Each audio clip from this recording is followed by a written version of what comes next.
Hello, advanced algebra students. We are videotaping the rest of our quiz review just because our internet is down.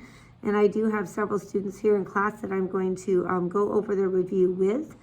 And then I will post this on Google Stream. So we are on number 6 of the chapter 4 quiz review. And this is the function that we're trying to graph right here. And I'm wondering if those students who are in class can help me out here. Can anybody tell me, raise your hand please, what I would need to do to find the vertical asymptote of this problem? In the interest of time, I might just tell you guys what to do. I'm just thinking that it's not going to be realistic to call on everybody. We would set the denominator equal to 0, and we would get that x is 4. So on problem number 6, I have two asymptotes. My horizontal asymptote is going to be at y equals 2, and my vertical asymptote is going to be at x equals 4. Now remember, what we want to do is we want to plot 2 points to the left and 2 points to the right of our vertical asymptote. So we need to plot the points 2, 3, 5, and 6.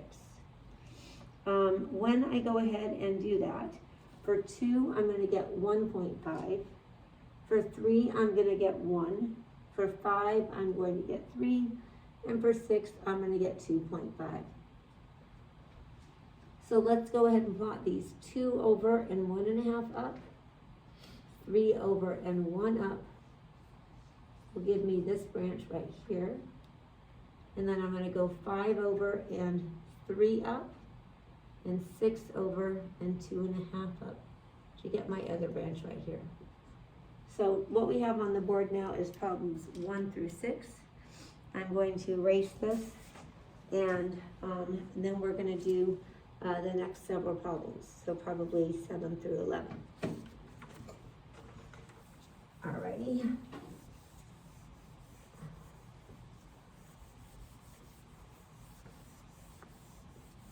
So for number 7, let's see here. Emma, can you read me number 7? Yeah.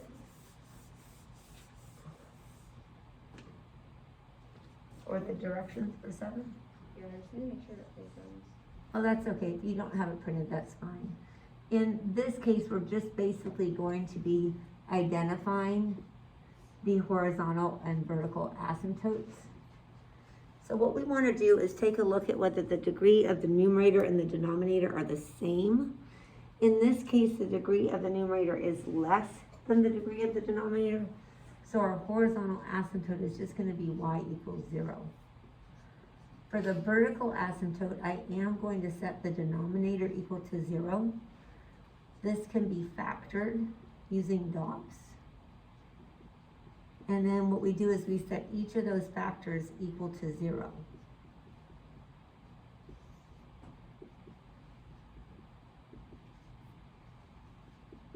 When we do that, we get actually 2 vertical asymptotes for number 7. All right, let's take a look at number 8. So in number 8, I've got 7x squared minus 20x minus 2 all over 3x squared minus 3.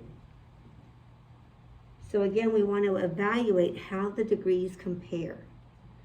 Since the degrees are the same, my horizontal asymptote is going to be the ratio of the leading coefficients. So y is going to be equal to 7 over 3. To get the vertical asymptote, I do the same thing every time, and that is I set 3x squared minus 3 equal to 0. And then I factor. And in this case again, I'm going to get 2 vertical asymptotes. So it is definitely possible to have more than one vertical asymptote. Okay, let's go ahead and take a look at number 9. On number 9, we have f of x is equal to 4x plus 9 over x squared plus 2x minus 24. By the way, any questions from anybody here about the last two? Okay. So, we notice that the degree of the numerator is less than the degree of the denominator. So we know our horizontal asymptote is y equals 0. To get the vertical asymptotes, we're going to set the denominator equal to 0 and factor. So I need two numbers that multiply to make negative 24, but add to make positive 2. So we would use x plus 6 and x minus 4. And then again, we would get two vertical asymptotes. All right, let's do number 10. So for number 10, I've got f of x equals 3x squared plus 8 all over x squared minus 11x plus 30. The degree is the same, so my horizontal asymptote is just going to be the ratio of the leading coefficients. So y equals 3. And again, for my vertical asymptote, I just set the denominator equal to 0. Now I need two numbers that multiply to make 30 and add to make negative 11. So I'm going to use negative 6 and negative 5, which gives me vertical asymptotes of x equals positive 6 and x equals positive 5. All right, so that is now another full set of questions from the quiz review. We're gonna do the last several questions now. So we're gonna do questions 11 through 14.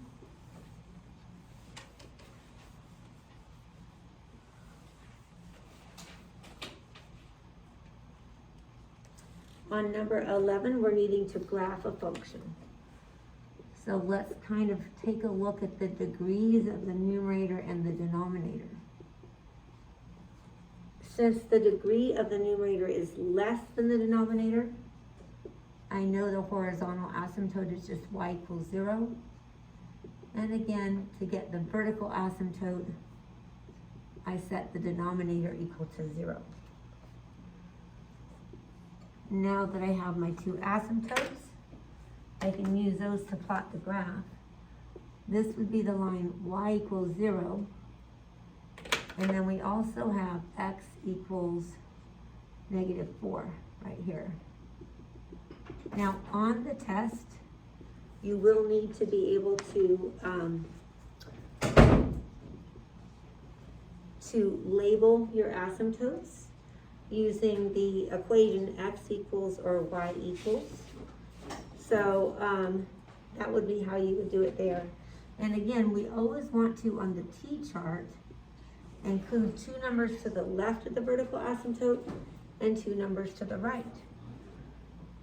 So if our vertical asymptote is at negative 4, I would use negative 6 and negative 5, and then negative 3 and negative 2. I need to plug these in one by one, and I'm going to get 1, 2, and then negative 2 and negative 1. All right, so let's plot those points. We're going to go 6 to the left and 1 up, 5 to the left and 2 up for this branch here, and then 3 to the left and 2 down, and 2 to the left and 1 down. So that would be number 11 on our quiz review. Let's go ahead and do number 12. Again, this is a graphing problem. And I'm gonna just let you know right now that we're gonna skip number 14 because there will not be a problem like that on your quiz. So we're gonna do 12 and 13 and then we will be done. All right, for a horizontal asymptote, since the degrees are the same on the numerator and denominator, our horizontal asymptote is just y equals 2. To get the vertical asymptote, we set the denominator equal to 0. So let's go ahead and plot those. I've got y equals 2 here, and x equals 1 here. Again, we need to label these as lines because that's what they are. And then we'll do a t-chart. Now I'm looking for the two numbers to the left of 1 and the two numbers to the right of 1. So I would need -1, 0, 2, and 3. When x is -1, y is +1. When x is 0, y is 0. When x is 2, y is 4. And when x is 3, y is 3. So we just plot those points. So -1, 1, and 0, 0 for this branch here.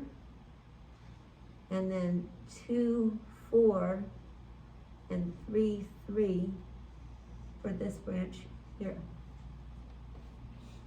Okay, last question. And again, we did questions 1 through 5 together in class, and then the remainder we're doing by video. So we have for number 13, f of x equals x minus 2 over -x plus 3. We need to notice that the degrees are the same. So the horizontal asymptote needs to be the ratio of the leading coefficients. And to get the vertical asymptote, I'm going to set the denominator equal to 0. So my horizontal asymptote is where y is equal to -1. And my vertical asymptote is where x equals 3. So I need to plot 2 points to the left and 2 points to the right of 3.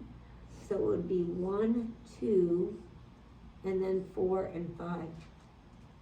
The corresponding y values would be -1/2, 0, and then -2 and -1.5.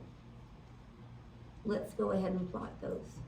So we're going to go 1 over and 1/2 down, 2 over and 0 up or down. And then at 4, we're going to go down 2, and at 5, down 1.5. So that would be the last problem from the review. I hope this video has been helpful. Thank you so much, guys.